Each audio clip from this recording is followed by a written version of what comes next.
Hey guys, lesson 3. Today we're going to talk about compound subjects and compound predicates. Keep in mind that the word compound for today refers to two or more. A compound subject is two or more subjects joined by a conjunction. The conjunctions you'll usually see are and or. Clocks and calendars are very important in modern life. The sentence has a compound subject.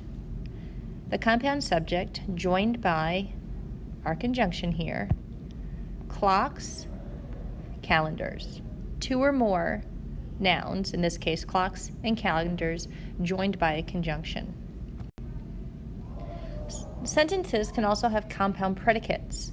A compound predicate is two or more verbs joined by a conjunction, usually and. This sentence, they wake us up, measure our working hours, and inform us of holidays, has a compound predicate.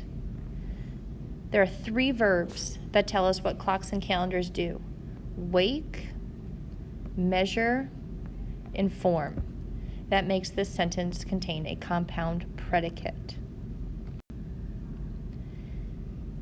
In this sentence, spaghetti and lasagna are two of my favorite foods. Does this sentence have a compound subject or compound predicate? Spaghetti, lasagna, joined by the conjunction and, it has a compound subject. During the holidays, we bake cinnamon rolls and decorate cookies. Does this sentence have a compound subject or compound predicate?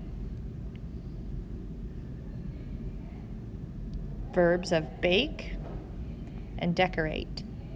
Here's our conjunction and. This sentence has a compound predicate.